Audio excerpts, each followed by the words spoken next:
생존 우선순위 서바이벌 프라이어리티 2025년 8월 14일자를 진행하도록 하겠습니다.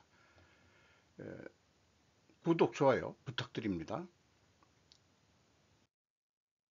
오늘의 편집 내용들입니다. 중국에서 시작된 민주주의 갈망 퍼져나가는 민초들의 목소리라는 제목으로 NTD 코리아에서 8월 12일 조수아 씨가 진행하는 방송 내용을 캡처를 해봤습니다. 중국 전역에서 대규모 시위가 일어나고 있다. 중국 공산당의 종식을 원하고 있다. 요 인용된 사진은 스텝다운 시진핑 그리고 중국 남부 스촨성의 소도시 장류에 최근 며칠간 대중의 시선이 집중되고 있습니다. 라고 번역된 내용을 소개하고 있습니다. 당국은 시위 군중을 진압하기 위해 특수경찰을 투입했다. 누적된 사건들이 터진 것이라고 진단하고 있습니다. 시위 현장에는 정권이 가장 두려워하는 구호인 시진핑 물러가라, 중국 공산당 타도의 목소리까지 나왔다. 시위대를 향해 최루탄과 성광탄을 쏘았다. 체포된 시위대를 돼지우리창에 실었다. 시위는 쿤민까지 확대되었다. 10대 소녀 폭행 사건에서 일진들이 자신들은 법 집행기관으로부터 아무런 처벌을 받지 않을 것이라고 허세를 부리는 모습이 퍼지면서 촉발되었다. 같은 문제로 촉발된 시위가 전국적으로 연대하는 양상을 보이고 있다. 폭행을 저지르는 아이들이 대부분 중국 공산당 간부의 자제들이기 때문이다. 예를 들어서 태자당이라고 부르는 애들이죠. 시진핑이 태자당 출신이고 그렇긴 합니다만은 아이러니하게도 무계급 사회를 표방하는 공산주의가 가장 계급 차별이 심한 사회라는 거가 됐다는 얘기죠. 어쩌면 우리는 CCP의 몰락의 시작을 보고 있는지도 모른다라고 진단을 하고 있습니다. 그러니까 만민평등이 그러니까 계급사회가 공산당의 그 지배층과 피지배층인 인민들로 두 단계로 아주 극단적으로 이 구분이 된 거죠. 그러니까 더 아주 간편한 계급 사회가 된 겁니다. 이 전에도 저는 그런 견해를 가지고 있었습니다만은 그러니까 공산당이 양반이 되고 나머지는 천민 백성들이 된 거죠. 한국 대통령 미국보다 먼저 23일에서 24일 일본 방문 건국 이래 처음이라고 제목으로 요미우리 신문이 8월 13일 날 보도했습니다. 한일 양국 정부는 13일 한국의 이재명 대통령이 23일에서 24일에 일본을 방문한다고 발표했다. 외무성 관계자에 의하면 이시바 수상과 23일의 회담에 한일 관계의 안정적인 발전을 향해서 제의를 확인할 전망이다. 그의 일본 방문은 6월 취임 후 처음이다. 한국 대통령의 일본 방문은 2023년 5월 히로시마에서 열린 선진 7개국 정상회의에 참석한 윤석열 전 대통령 이후 약 2년 만이다. 그는 일본 일정을 마친 뒤 24일에서 26일 방미한 뒤 25일 워싱턴에서 트럼프 미국 대통령과 회담에 나설 예정이다. 한국 대통령이 미국보다 먼저 일본을 방문하는 것은 1948년 건국 이후 처음이다라고 의미를 상당히 부여를 하고 있네요.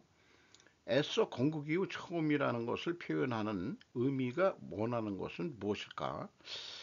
그냥 개인적인 속 좁은 생각으로 이시바가 먼저 트럼프를 만났으니 한 수 힌트라도 달라고 하는 의미인가? 그런 생각도 좀 해보게 되네요.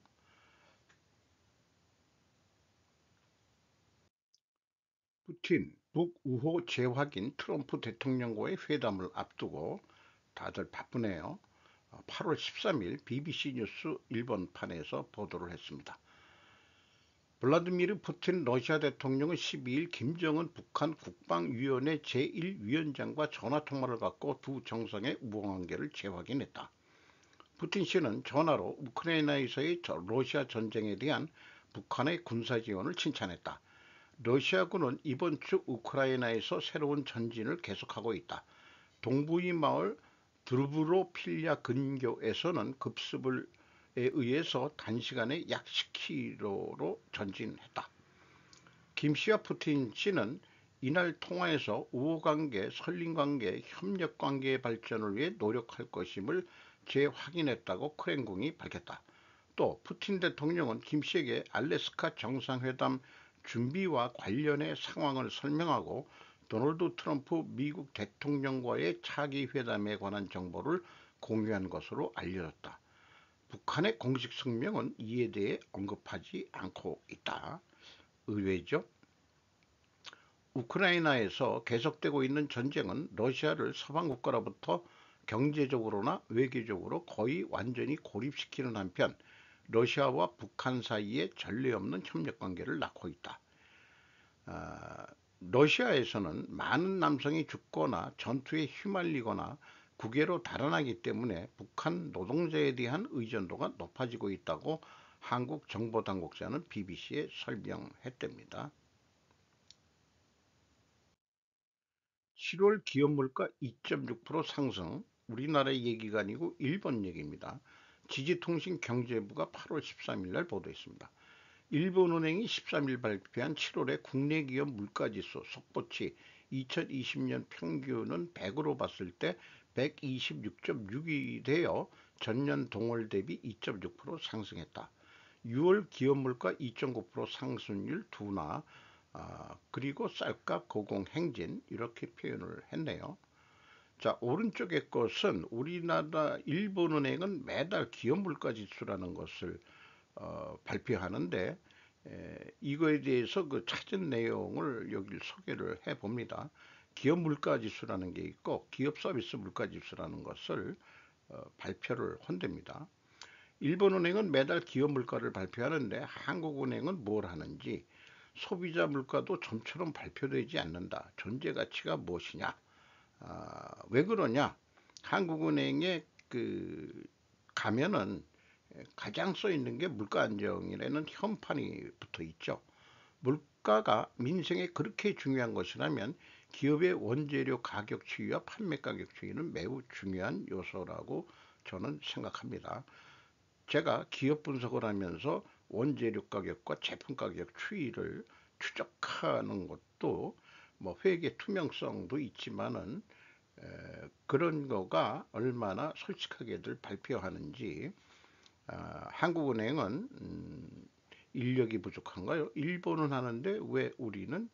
그러니까 소비자 물가의 전 단계로서 생산자 물가 뭐 이런 게 아니고 기업 물가라고 표현을 하고 있습니다. 우리나라는 통계청에서 뭘 좀 하고 있는지 몰라도 좀 뭐 그런 통계들이 이렇게 늦게 나오는지 모르겠습니다.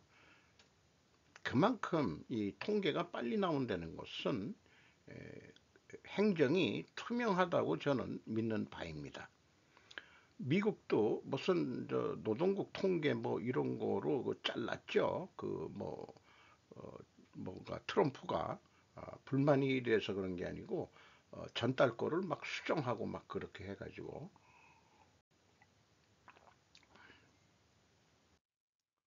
하나오션 삼성중 떠난 브라질의 해양 플랜트 제조 기반 마련.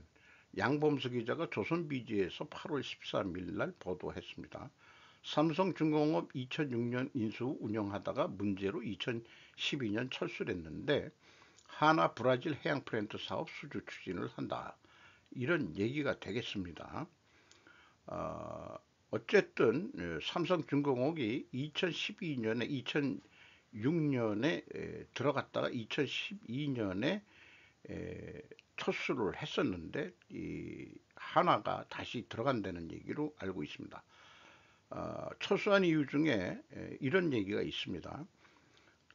노동자들의 기능 수준이 향상되지 못했고 생산 관련 노하우 전수에 어려움을 겪으면서 납기 지연 및 불량이 지속적으로 발생한 것으로 알려졌답니다.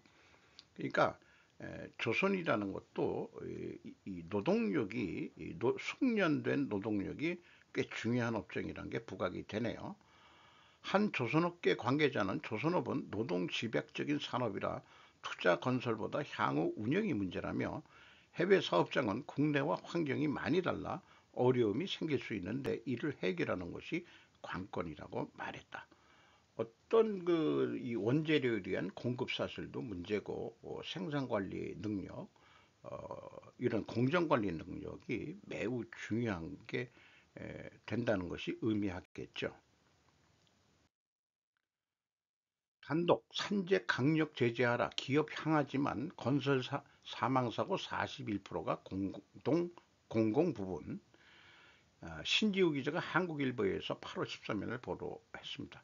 올해 CSI 건설 현장 사고 분석해보니 사망사고 118건에 사망자 127명에 달해 민간 발주 과반이나 공공도 40.7%, 50인 미만 소규모 사업장이 70%나 된다. 공공부문 저가 수주 관행 개선하고 건설업 전체 불법행위 엄단해야 공공 저가 발주 민간 4배 이상이다. 건설기술진흥법에 따르면 국가지방자치단체, 공기업 등 발주청은 부실시공 및 안전사고 계획 수립은 물론 안전계획이 제대로 현장에 적용되는지 관리할 의무가 있다고 합니다. 법적으로. 정부는 공공공사 낙찰률을 최대 80%대로 적용하는 저가 낙찰 관행을 이어오고 있다. 업계에서는 건설 현장 사망사고를 근절하기 위해 기업의 안전투자는 물론 공공부문의 저가 낙찰 관행도 획기적으로 개선돼야 한다고 보고 있다. 전재희 건설노조 노동안전보건실장은 민간은 물론이고 공공발주 현장도 결국은 시공사의 다단계 하도급을 통해 진행되다 보니 불법 행위가 만연하더라며 단기간에 적은 인원으로 업무를 끝내도록 압박하는 물량도급, 우리가 표현할 때는 우리는 돈내기라고 얘기합니다. 톤인데 돈내기라고 얘기를 하고 있습니다. 관행과 불법 하도급 등 전반적으로 개선해야 한다고 강조했다. 이 철근 무슨 이나 건설 자재도 이런 그 거푸집 같은 거 같으네요. 뭐 이렇게 정리하는 데인지 건축 현장인지 그거는 좀 확실치가 않습니다만은 네. 어쨌든 이런 게 있죠. 민간을 조질려면은 너부터 잘해봐. 공공부분 정부부터 안전관리 한 다음에 해라. 이것이 설득력이 있을 것 같습니다. 그리고 또한 언론도 문제가 있다고 생각합니다. 그간 기성 언론의 보도 편향에도 책임이 없다고 얘기할 수 없다. 정부 해바라기 같은 언론들, 정부한테 딸랑 걸리는 언론들이 이 칸이 얘기하는 대로 그냥 따라하고 그러니까 이제 과거 HDC 현대산업개발 광주 무슨 건설 현장에서 그런 게 크게 이슈가 되고 그랬는데 정작 공공 부분에서의 안전사고에 대해서는 정부는 책임이 없다. 수주받은 건설회사가 책임이 있다. 이건 웃기는 짬뽕이다. 이런 얘기죠. 천하의 골드만삭스도 트럼프에 폭격당했다. 이코노미스트 바꿔. 김지연 기자가 헤럴드 경제에서 8월 13일 오전 10시 42분에 보도했습니다. 도널드 트럼프 미국 대통령이 투자은행 골드만삭스의 데이비드 솔로몬 최고 경영자에게 이코노미스트를 교체하라고 압박했다. 자신의 관세 정책이 미국 경제에 미칠 영향을 잘못 예측했다는 이유에서다. 그러면서 관세가 미국의 인플레이션이나 다른 문제를 일으키지 않았다는 것이 입증됐다. 오히려 엄청난 양의 현금 관세 수입이 재무부 근거로 유입되고 있고 대부분의 경우 소비자는 이 관세를 부담하지 않고 있어 주로 기업, 정부, 그중 상당수가 외국이 이 비용을 부담하는 것으로 나타났다며 하지만 데이비드 솔로몬과 골드만삭스는 정당한 공로를 인정하지 않고 있다고 주장했다. 골드만삭스의 얀 하치우스 최고 이코노미스트를 지칭한 것으로 보인다. 이날 발표된 7월 미국 소비자 물가지수는 혼조 양상을 보였다. CPI가 전월 대비 0.2% 상승, 상승폭이 6월 0.3%보다 작아졌다. 작년 동월 대비로는 2.7% 올라 6월과 같았다.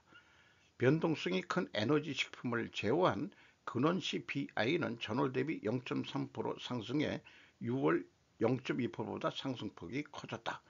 작년 동기 대비로는 3.1% 올라 6월 2.9%보다 상승폭이 확대됐다. 앞서 트럼프 대통령은 지난 1일 고용 상황이 최근 석 달새 크게 나빠졌다는 통계가 나오자 전임 조 바이든 대통령이 임명한 노동부 에리카 맥앤타퍼 노동통계국장이 숫자를 조작했다고 주장하며 그를 해고하기도 했다. 이런 얘기네요. 저도 어저께인가 방송할 때 관세는 미국 수입자가 낸다고 그러지만 도저히 안 될 때는 그래 수입은 할 테니까 물건값을 관세만큼 좀 깎아줘. 이럴 수도 있다 이런 얘기죠. 그러면은 결국 수출하는 쪽이 깎아준 만큼 돈을 잃는 거니까 그러니까 결국은 수출하는 쪽이 그 돈을 부담하게 될 수도 있다라는 견해를 제가 좀 밝히기도 했죠. 100% 그러진 않을 겁니다만은 어쨌든 그 이면 쪽으로 그런 단가 인하 요청이 있을 거라고 해서 트럼프의 관세 정책이 이 세상을 스루프 세계로 전환될 것이다라는 개인적인 강력한 희망을 어저께 방송을 했었습니다. 수도권 물폭탄의 곳곳 침수, 범람 위기로 주민 대피령까지 어저께 그 8월 13일 밤에서부터 엄청난 비가 쏟아지고 빗소리를 들으면서 잠을 청했었습니다. 깊은 잠은 좀 못 잔 것 같습니다만은 어쨌든 이런 그 서울 지역에 그 폭우가 내려가지고 있는데 어저께 내린 비로 또 어떤 비의 피해가 폭우의 피해가 있을지 또 뉴스가 좀 나오는 것도 있겠죠. 이런 사진들을 좀 주로 중남청 쪽이 많이 범람을 한 것 같습니다. 100% 옛날처럼 이 뚝을 좀 일부 오버된 경우도 있고 그런 것 같아요. 아직 인명 피해는 없는 것 같습니다. 대신 일본에서는 엄청 여기로 왔대는데 구마모토 후쿠오카서 잇따라 시신 발견, 강이나 해상에서 기록적인 폭우의 불명자인가? 8월 13일 날 마이니치 신문이 보도했습니다. 10일과 11일 기록적인 폭우가 내린 구마모토, 후쿠오카 두 현에서 13일 잇따라 시신이 발견됐다. 경찰이나 카이호가 호우에 의한 안부 불명자의 가능성이 있다고 보고 신원조사하고 있다. 안부 불명자라고 했는데 우리는 행적 불명자, 행방 불명자 뭐 이렇게도 표현 국내에서는 하는 것 같네요. 구마모토 현경 구마모토 남경찰서에 의하면 구마모토시 미나미구 조난초 진내의 하마토가와에서 13일 오전 남성의 시체가 떠 있는 것을 수색 중에 소방단원이 발견했다. 약 2.5km 상류에서는 11일부터 오토바이를 남겨 남성이 안부 불명이 되고 있고 현경이 신원의 확인을 진행시키고 있다. 모지 해상보안부에 의하면 후쿠오카현 무나카타시 앞바다의 해상에서도 13일 오전 표류하고 있는 성인 여성의 사체가 발견되었다. 속옷에 검은색 스포츠 샌들 차림, 눈에 띄는 외상은 없었다. 동현 후쿠츠시에서는 10일 오후 남녀 2명이 강에 휩쓸려 갔다고 119에 있어 모지 카이오가 사체의 신원을 조사하고 있다.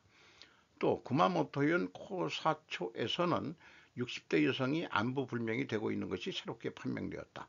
여성은 11일 오전 5시경에 자택에서 차로 근무처로 향하고 있었지만 연락이 되지 않게 되고 있었다고 한다. 이런 뉴스도 또 보이네요. 한때 강력했던 한국의 전 영부인을 위한 바닥의 매트릭스가 깔린 독방. 우리나라는 뭐 모든 언론 매체가 김건희 씨 구속에 대해서 이 보도 도배가 돼 있습니다만은, 어, 물론 한국인 기자이긴 합니다만은, 로이터에서 8월 13일 날 보도했는데, 영문식 표기가 어떤지 한번 제가 읽어보도록 하겠습니다. 김 씨는 2011년에 문을 연 비교적 새로운 교정시설이자 여성교도소장이 운영하는 몇 안 되는 서울 남부구치소에 정식으로 수감되었습니다.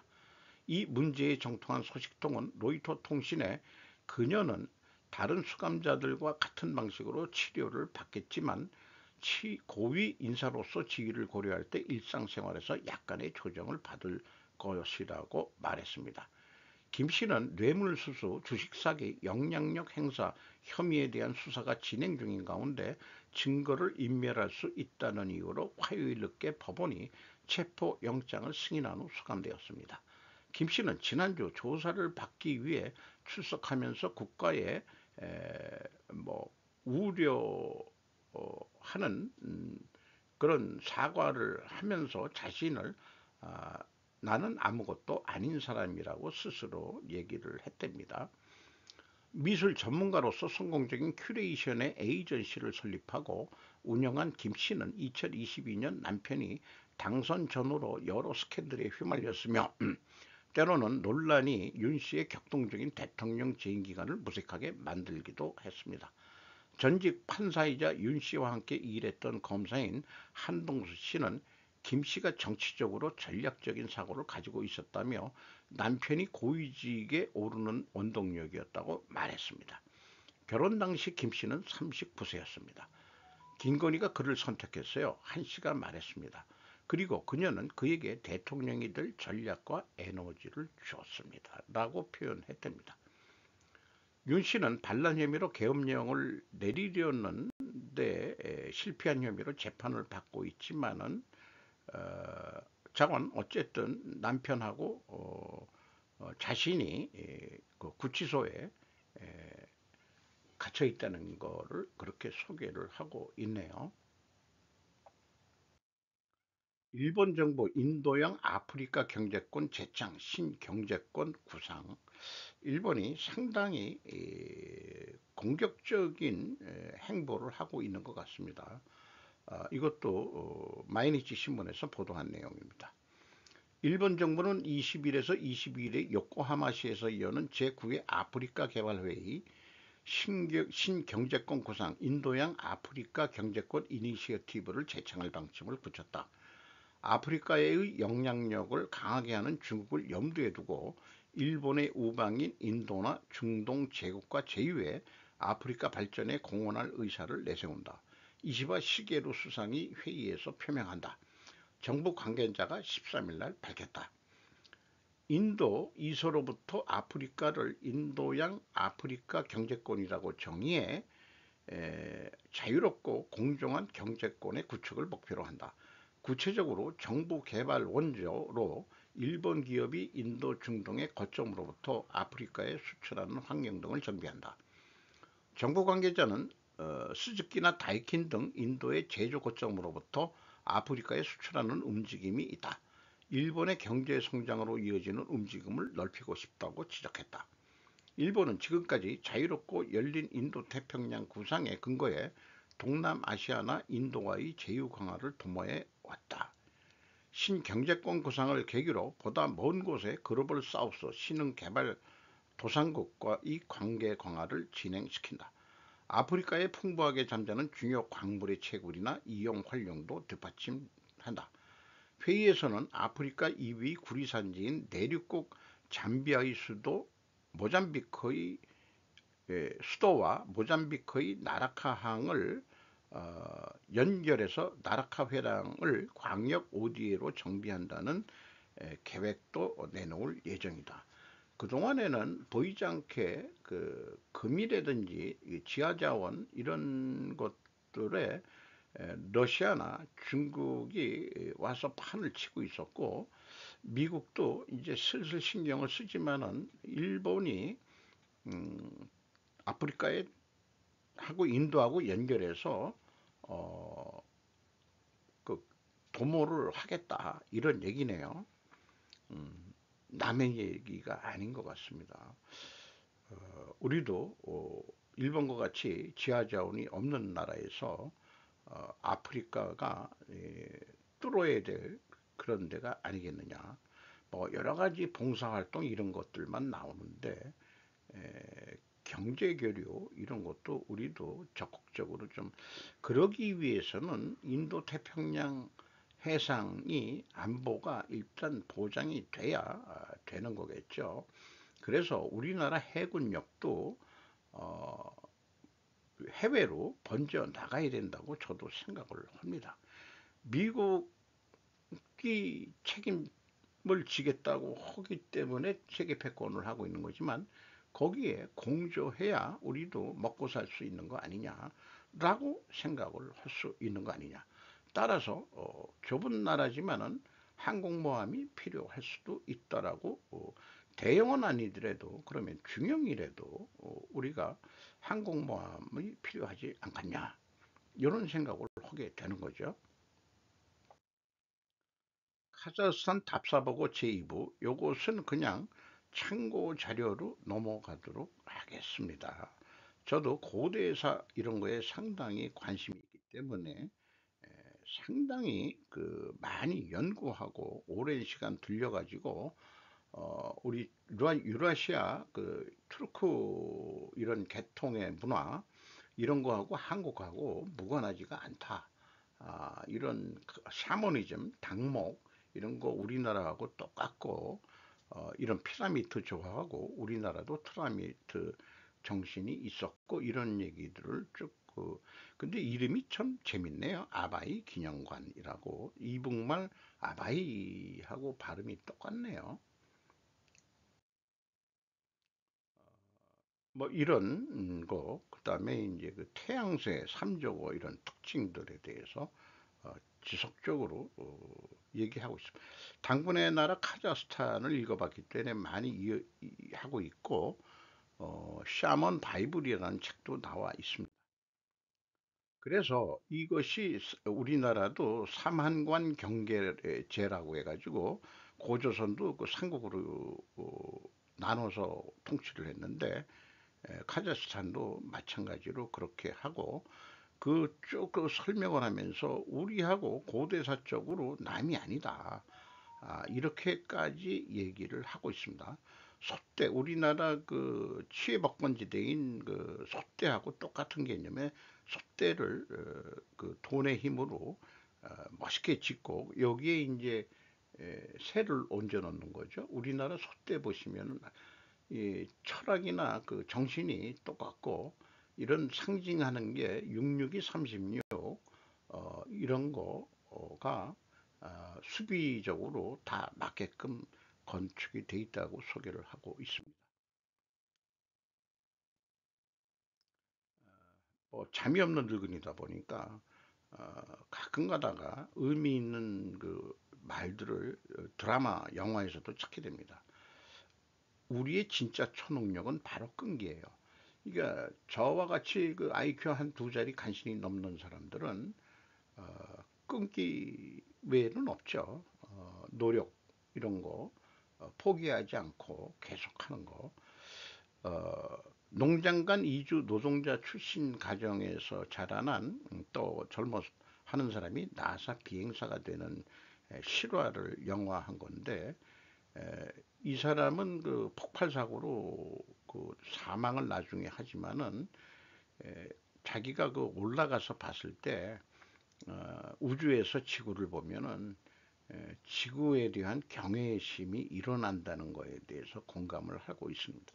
우리가 살고 있는 이 지구, 세계는 전쟁에 휘말리고 뭐 있지만은 이렇게 봤을 때 이 지구를 에서 언제 우리 후대들까지 좋은 환경에서 살게 되기를 희망해 마지 않습니다.